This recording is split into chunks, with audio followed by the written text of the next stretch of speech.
Ողջույն Արագի նյուզի սիրելի հետևորդներ, եթերում ըստեյությանն է մեր տաղավարում այսօր հյուրընկալել ենք բոլորին դեմ եմ կուսակցության падգամավորության թեկնածու Հրաչ Ամիրբեկյանին։ Բարև ձեզ, պարոն Ամիրբեկյան, շնորհակալ եմ հրավեր ընդունելու համար։ Բարև ձեզ, ես եմ շնորհակալ։ Սիրով։ Պարոն Ամիրբեկյան, արդեն նշեցի, որ դուք բոլորին դեմ եմ կուսակցության նախընտրական ցուցակում եք ընդգրկված, ինչու որոշեցիք միանալ հենց բոլորին դեմ եմ կուսակցությունը, բացի կրեատիվությունից, ինչով է այս քաղաքական ուժը տարբերում մյուս ուժերից։ Տեսեք, նախ սկսեմ նրանից, որ բոլորին դեմը ստեղծվել է, այսինքն ստեղծել են ու ամեն մեկս մեր մեջ եղել ենք այդ բոլորին դեմ մարդը, ում որ այս գաղափարը դուր է եկել, այսինքն ես բոլորին դեմը համարում եմ ամբողջությամբ իմ ներսում իմ սեփական միտքը ու ինձ թվում է մեր յուրաքանչյուր անդամ մտածում է, որ բոլորին դեմը հավասարապես իրենն է, ստե միանալու խոսք չկա երևի, որովհետև ի սկզբանե ակունքներում ստեղծել ենք ու փորձում ենք ներգրավել մեր նման մարդկանց, այսինքն ոչ թե խնդրում ենք, որ միանան, այլ փորձում ենք արթնացնել իրենց մեջի բոլորին դեմին։ Նախընտրական քարոզարշավի կեսից շատ արդեն անցել է, ինչպես է գնահատում այս քարոզարշավը եւ ինչ ակնկալիքներ ունեք ընտրություններից եւ որքանով է ցես հաջողվել արժանանալ մեր հանրության այն հատվածի վստահությանը, որոնք դեմ են բոլոր քաղաքական ուժերին։ Տեսեք, եթե մեր մասով պատասխանեմ, այո, մենք գոհ ենք քարոզարշավի ընթացքից, այո, մենք գոհ ենք մեր գրանցած արդյունքներից, ինչ նկատի ունեմ, որ տարատեսակ հարցումները ու էական չի ում կողմից պատվիրված անկախ, թե ոչ անկախ, բոլոր հարցումներով մեզ դրական դինամիկայի ցուցիչ են տալիս, այսինքն 2-3, նույնիսկ 3.5 անգամ աճ վերջին 15 օրվա մեջ ու դա բնականաբար մեզ շատ ոգևորում է ու ապացուցում է, որ մենք ճիշտ ուղղության վրա ենք ու եւս 10 օր նմանատիպ տեմպով աշխատելու դեպքում այո մենք շեմը կհաղթահարենք։ Իսկ տոտալ քարոզարշավը մեր գնահատմամբ խայտարակ վիճակում է ու մենք փորձում ենք մեր ակցիաների միջոցով հենց այդ ցույց տնել, թե ինչա կատարվում մնացած քաղաքական դաշտում։ Օրինակ տեսնում ենք, որ այդ քարոզարշավի ընթացքում Նիկոլ Փաշինյանը չի կարողանում ինքն իրեն տիրապետել, հունից դուրս է գալիս վատ բառամթերքով է խոսում, ինչով է պայմանավորված ձեր գնահատմամբ սա։ Մոռացել եմ, որ ինքը իշխանության է ու իրեն պահում է կարծես ընդդիմադիր Նիկոլ Փաշինյանի նման։ Տեսեք, խնդիրը ես այսպես եմ դիտարկում։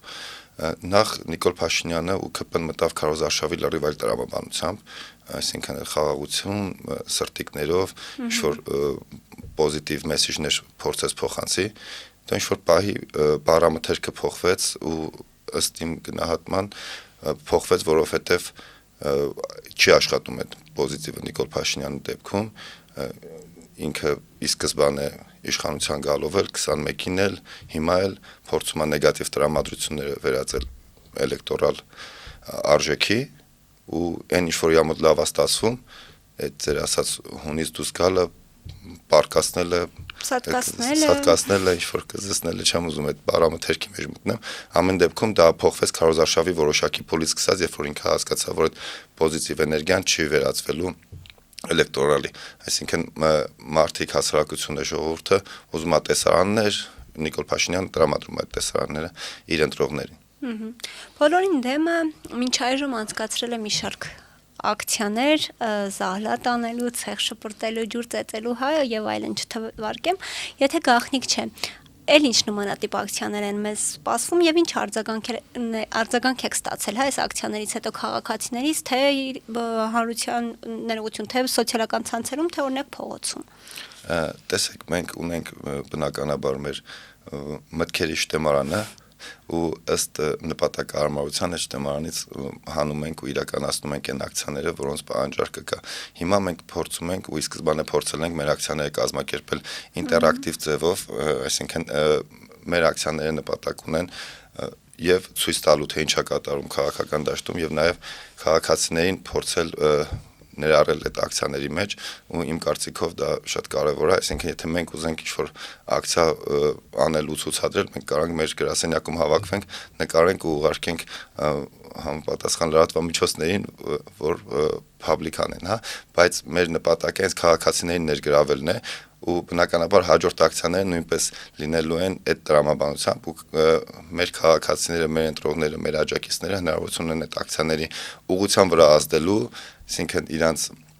մեկնաբանություններով, իրանց առաջարկներով ու շատ հնարավոր է, որ հենց իրենց առաջարկած ակցիան հաջորդը լինի մեր թեմանից։ Ինքն ինչ-որ հստակ բան, որ հենց այս օրը պարտադիր պետք է այս անենք, մեր մոտ չկա այդ տրամաբանություն, քանի որ կրեատիվը շատ է, ակցիաները շատ են ու ըստ նպատակարարության կախված նրանից մեր աջակիցները ինչ են ուզում տեսնեն, դա էլ կցուցադրենք։ Ուստի կարևոր հանգամանքը այն չի, որ ակցիայի միտքը ինչպիսին է, կարևոր հանգամանքը այն է, թե մենք ինչպես ենք դա տեսնում ու իրականացնում ինտերակտիվ ձևով։ Այսինքն շատ տրամաբանական ակցիաներ կան, որոնք մենք փորձում ենք ավելացնել այդ ինտերակտիվությունը, այդ կրեատիվությունը, որպեսզի շատ ոնց որ բանալ լինի, չդիտվի էլի։ Օրինակ ասենք այլ լիքը առաջարկներ կա, պետք է յուղ վառենք, եթե պետք է յուղը դնենք ինչ-որ կտորի վրա վառենք, այդ լրիվ բոլորին դեմի տրամաբանությունից դուրս է։ Եթե կարողանանք դա նենց ներկայացնենք, որ մեր աջակիցներին դա դուր գա, հա, կանենք, եթե չէ, կմնա յուղ վառելը, չտեմարանում տենց է։ Այդ տրամաբանությունը, իրաց ներգրավվածությունն է տրամաբանությունը։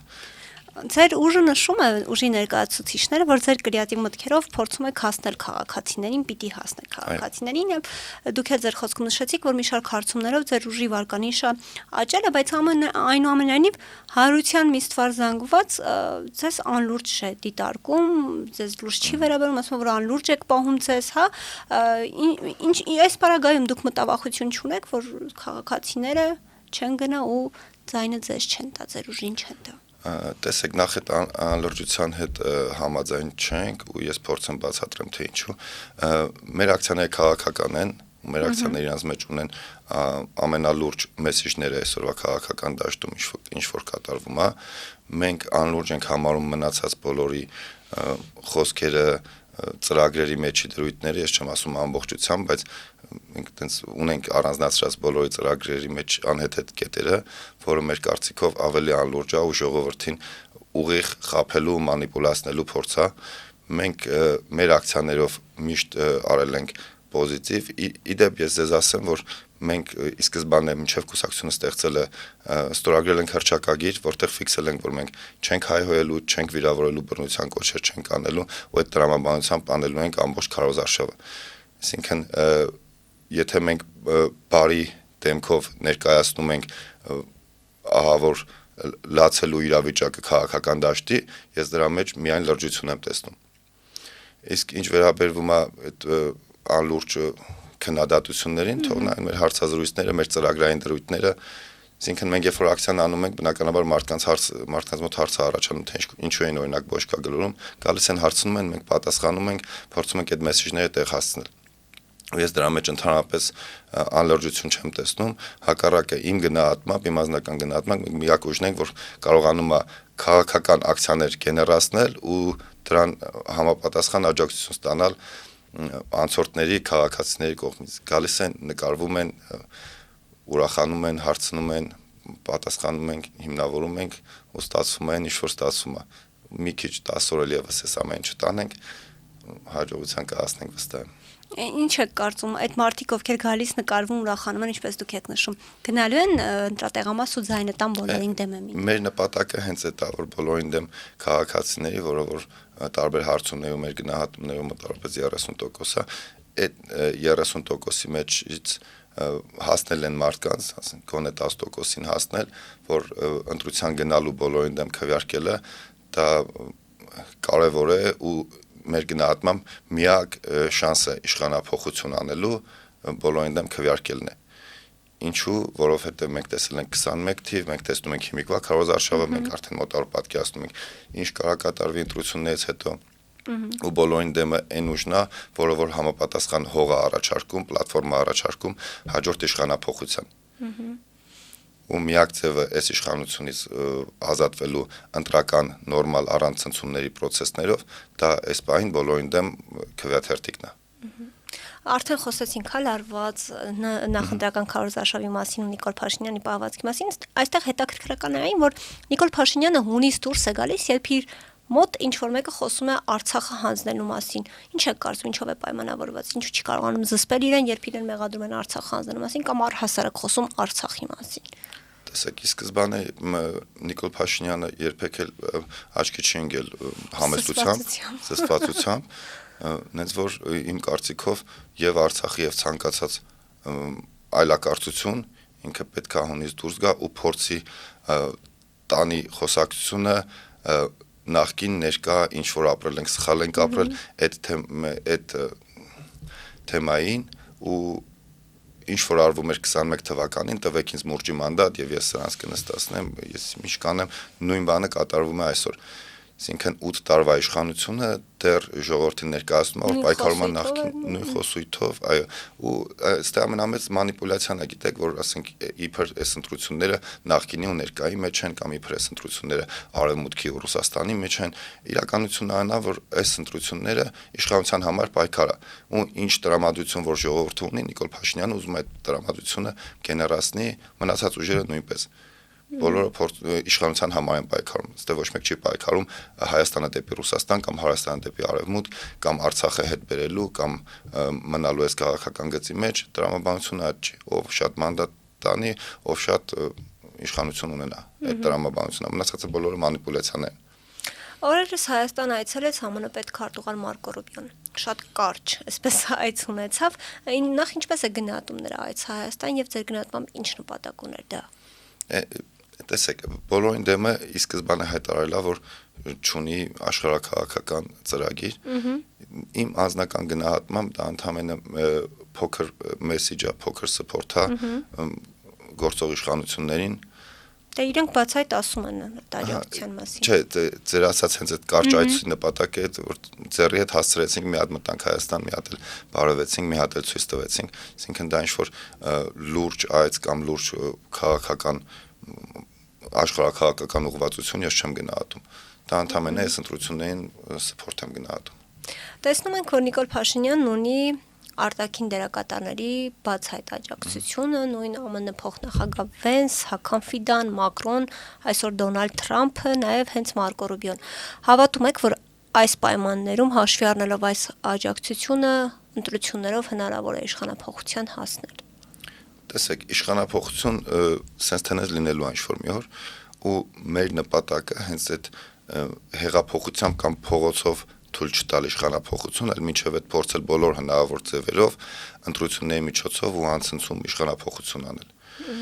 Ու մենք ուզում ենք հենց հող նախապատրաստենք, որ քաղաքական սերնդափոխություն կարողանա տեղի ունենա, հետագայում նորմալ խելամիտ ուժերը հայտնվեն պարլամենտում, այսինքն պարլամենտարիզմի գաղափարի շուրջ ու տեղի ունենա այդ սերնդափոխությունը, իշխանափոխությունը։ Իմ գնահատմամբ մեր ծրագիրը միակն է, որ առաջարկում է այդ պլատֆորմը։ Մնացած բոլոր ուժերը կամ խոշոր ընդդիմությունը, որը որ ասում է ես պետք է գամ իշխանության, կամ փոքր ուժերը, որոնք որ ուզեն թե չուզեն սատարելու են ինչ որ կամ այս կողմի կամ այն կողմի, ռեալ իշխանափոխության շանս այսօր տալիս է բոլորին դեմը։ Տիտղոսային ընդդիմությունը ոնց որ 21 թվին չտվեց իշխանափոխության շանս, նույն այսօր չի տալու իշխանափոխության շանս։ Այսինքն մենք տեսնելու ենք նույն ազգային ժողովը, նույն բոշափչացած ասվածը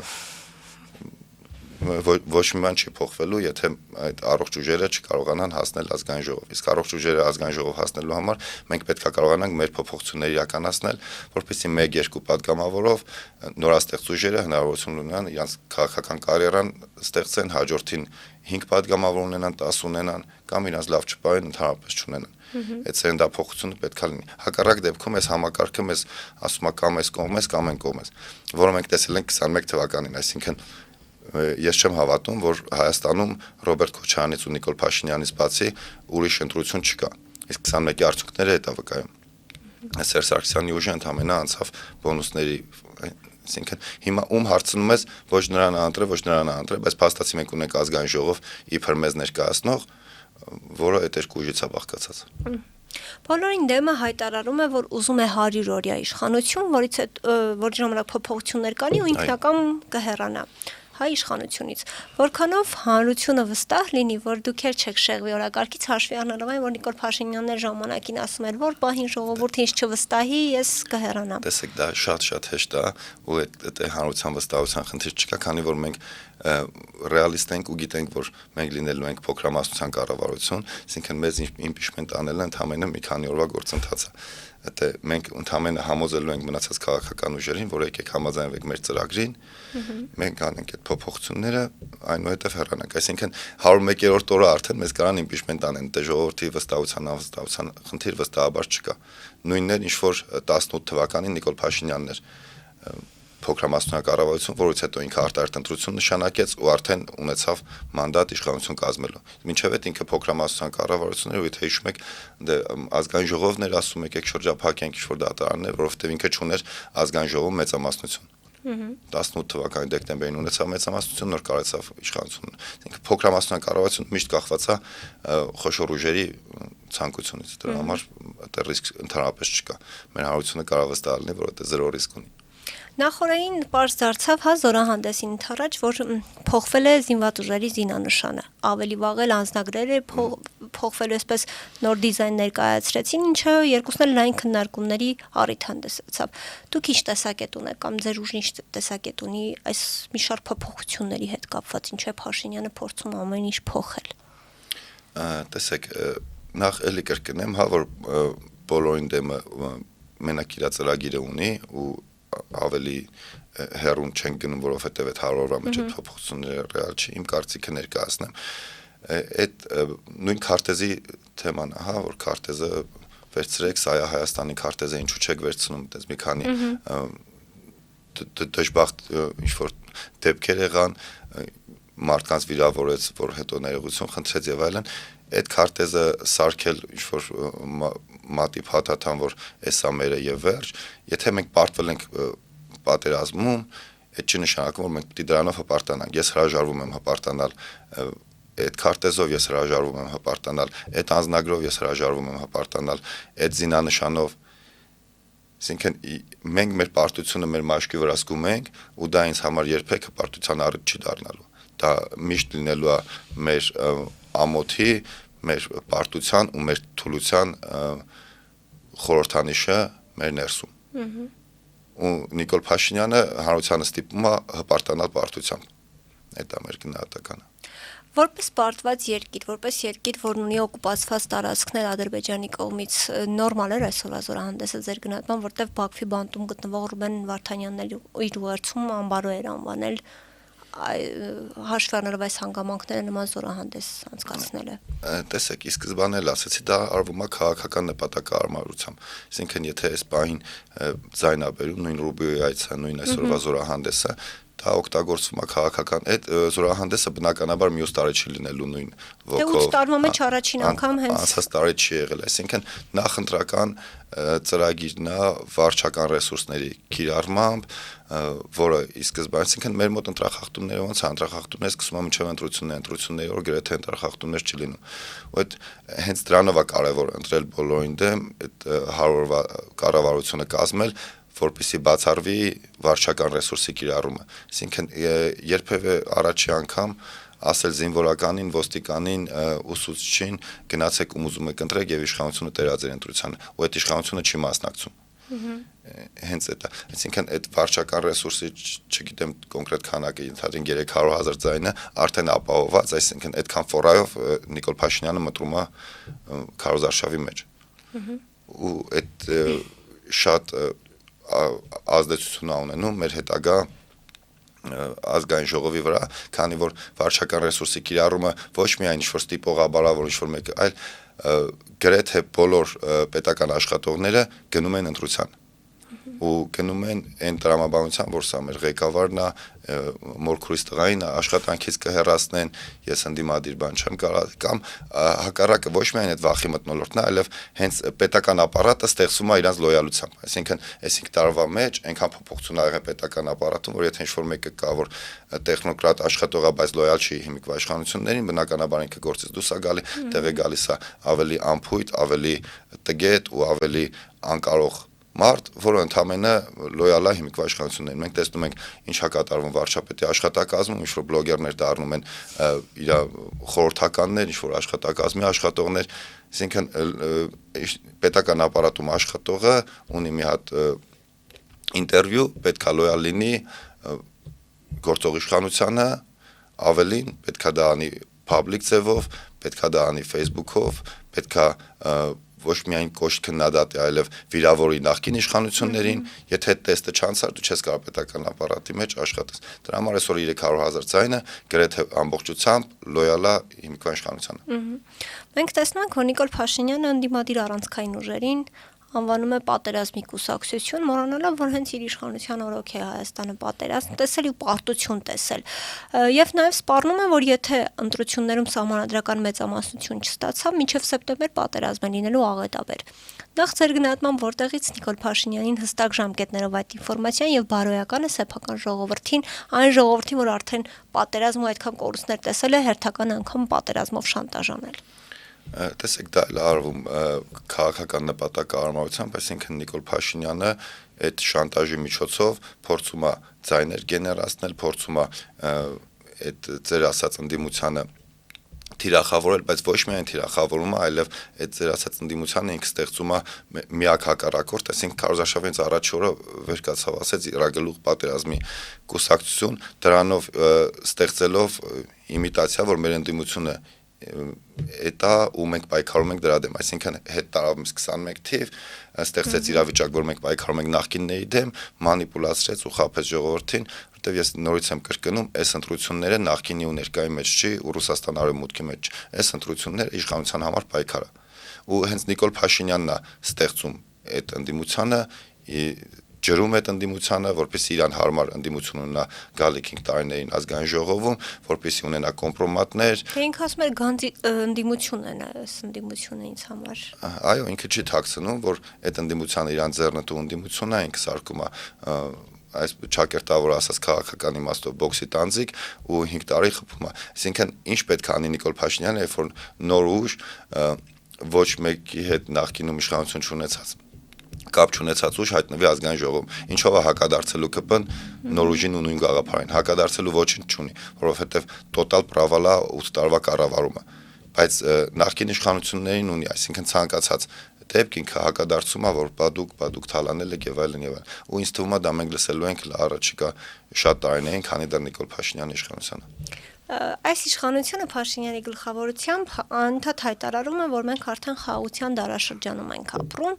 սակայն Ադրբեջանի կողմից ազդակները այլ են։ Մայիսի սկզբին Եվրոպական քաղաքական համայնքի գագաթաժողով տեղի ունեցավ, որի ժամանակ տեսակապով Ալիևը միացավ ու շատ կոշտ ելույթ ունեցավ, նույնիսկ Արցախի ղեկավարներին ռազմական հանցագործներ անվանեց, սակայն Փաշինյանը դրան որևէ կերպ չարձագանքեց։ Որքանով է սա տեղավորվում խաղաղության օրակարգի մեջ։ Տեսեք, մեր առաջարկը այն է, որ ստեղծենք այնպիսի ազգային ժողով, որ ցանկացած կարծիք թե ձեր ասած բնականաբար ԿՊ-ն չի վերանալու, չէ, ասենք ինքը ազգային ժողովում որոշակի տոկոս ունենալու, այսինքն բազմաբևեռ ազգային ժողով ունենալու պարագայում մենք կստանանք ձեր ասած հարցի պատասխանը, թե կարևորը ստեին է, որ ցանկացած 10-15 հազար քաղաքացու ներկայացուցիչի ձայնը լսելի լինի ազգային ժողովում, որովհետև այս պայդրությամբ մենք ունենք այնպիսի սահմանադրություն ու այնպիսի կառավարություն, որը անսահման իշխանություն ունի, այսինքն թագավոր է ու ցանկացած բան, ինչ որ ուզենա ժողովրդին ներկայացնի ու անի արտաքին աշխարհում անի ներքին քաղաքականության մեջ ինքը այդ հնարավորությունները ունի։ Մեզ պետք է ստեղծել բազմաբևեռ կառավարություն, մեզ պետք է ստեղծել կոալիցիոն կառավարություն, պարլամենտարիզմի բուն գաղափարի շուրջ, որպեսզի բոլոր տեսակետները քաղաքական դիսկուսիի շրջանակներում վերածվեն որոշման ու այդ որոշումը արդեն կարողանան հանրայնացնել։ Ցանկացած այլ պարագայում Նիկոլ Փաշինյանը ինչ ուզի անելու է։ Խաղաղություն չլինի ասելու է խաղաղությունա, պատերազմ լինի ասելու է հպարտացեք, զոհեր ունենանք ասելու է մենք այդ զոհերը տվել ենք, բայց շահել ենք անկախ Հայաստան, ցանկացած ձևի մանիպուլացնելու, այդ մանիպուլյացիաները շարունակվելու են այնքան ժամանակ, քանի Նիկոլ Փաշինյանը իշխանությունը, Նիկոլ Փաշինյանը լինելու է իշխանության, քանի այս համակարգը գործում է։ ԿՊ-ն այսպես Նիկոլ Փաշինյանն ներկայացրել իրենց նախընտրական ծրագիրը, այնտեղ չեն թաքցնում, հա, իրենց նույն եկեղեցու հանդեպ իրենց շարունակական քայլերի մասին ու ասում են կաթողիկոսին մինչև 2031-ը պիտի հեռացնեն, տարբեր սպառնում են մարդկանց ունեցվածքը խլել, բոմժ դարձնել, այսպես ասած։ Ինչ տեղի կունենա, եթե Նիկոլ Փաշինյանին հաջողվի վերընտրվել հունիսի 7-ի ընտրություններում Հայաստանի հետ առհասարակ, եկեղեցու հետ առհասարակ։ Ես վախենում եմ պատկերացնեմ, թե ինչ տեղի կունենա, երբ որ վերընտրվի, պետք է ամեն ինչ անենք բոլորով, որ այդ վերընտրվելը տեղի չունենա, կամ գոնե տեղի չունենա մեծամասնությամբ ու հնարավոր լինի այդ վերընտրվելը շրջել, որովհետև էլի նույն պատասխանը պետք է տամ։ Ազգային ժողովում պետք է լինեն ուժեր, որոնք եկեղեցու կողմից են, պետք է լինեն ուժեր, որոնք պահպանողական են, պետք է լինեն լիբերալներ, պետք է լինեն արևմտյան արժեքների կրողներ, այդ ամեն պետք է լինեն դեպի Ռուսաստան նայող ուժեր, բոլորի ձայնը պետք է լինի լսելի ազգային ժողովում, որպեսզի ազգային ժողովը վերածվի քաղաքական դիսկուրսի, ոչ թե իրար կզսնելու տեղ։ Ընդդիմություն ունի է բավարար ռեսուրս, հանրության շրջանում վստահություն, որ կարողանա դա թույլ չտալ։ Փաշինյանի վերարտադրություն։ Փաշինյանի վերարտադրությունը թույլ չտալու ես կրկնեմ միակ տարբերակը այս պահին մենք գնահատում ենք բոլորին դեմը, որովհետև բոլորին դեմը թույլ է տալու հաջորդ ազգային ժողովը, այսինքն ընդամենը 100-վա ազգային ժողովը լինի այն ազգային ժողովը, ինչը որ ուզում է ու ընտրում է մեր հասարակությունը։ Ցանկացած այլ պարագայում մենք պետք է ունենանք ինչ-որ 30%-անոց իշխանություն, այսինքն 30% լեգիտիմություն ունեցող իշխանություն։ Ու իշխանությունը ինչ անի 70%-ը դեմ ալնել, բայց այդ 70%-ը այդ իշխանության ձևավորման մեջ իր ներդրումը չի ունեցել։ Այսինքն մեր նպատակը հնարավորինս շատ մարդկանց ներգրավել ընտրություններին։ Ու դա մենակ իշխանությանն է, որ ձեռ չի տալի։ Մնացած բոլոր ուժերին ձեռ է տալի, որ ընտրություններին լինի ավելի շատ մասնակցություն։ Իսկ ինչ կասեք այն մարդկանց, ովքեր բոլորից հոգնած, բացի բոլորին դեմ եմ, հա, չասեմ այդպես, որոշել են, որ ընտրատեղամաս չեն գնալու, որտեղ բոլորից զզված են, բոլորից հոգնած են։ Ինչ կասեք այդ քաղաքացիներին։ Մենք իրական ասելիք ունենք այդ քաղաքացիներին, այդ քաղաքացիների հետ եթե հանդիպում ենք, բնականաբար երկար խոսում ենք, ու ես կասեմ են, որ իմ աղջիկները, այսինքն մեկը 7 տարեկան է, մյուսը 4, ու իրանք ընտրության չգնալով ընտրում են իմ աղջիկների ապագան։ Այսինքն ընտրության չգնալը եւս ընտրություն է, եւս քաղաքական պատասխանատվություն է, ու եկեք մեր սերունդի համար գնացեք ձեր ընտրությունը կատարեք, որովհետև այդ ձեր ասած բոլորի զզված մարդիկ մեծ տոկոսով ավելի adekvat, ավելի կրթված, ոչ մի ուժի մեջ իրանց չտեսնող մարդիկ են, ու հենց դրա համար է, որ մենք ուզում ենք բոլորին դեմ քվեաթերթիկ կարողանանք ավելացնենք, որ հետագայում այդ մարդիկ կարողանան քաղաքական գնահատական տալ, այսինքն իրավական հետևանք ունի, եթե 5% կամ 10% մարդ գնա բոլորին դեմ քվեաթերթիկ ընտրի, ոչ թե մեզ, այլ այն ինչ որ մենք առաջարկում ենք ունենալ, հա, որպեսզի քաղաքական ուժերին տալ գնահատական, այսինքն ունենալ մահակ ձեռքում, որ եթե նորմալ ծրագիր չներկայացնեն, այ կգնանք կընտրենք բոլորին դեմ։ Ստիպված կլինեն խոսույթը փոխելու։ Ընտրեք մեր երեխաների ապագան, գնացեք ու ընտրեք բոլորին դեմ։ Դա։ Շնորհակալ եմ, պարոն Ամիրբեկյան, զրույցի համար։ Ես եմ շնորհակալ։ Իմ հյուրներ բոլորին դեմ եմ կուսակցության падգամավորության տեխնացու Հրաչ Ամիրբեկյանը։ Կհանդիպենք։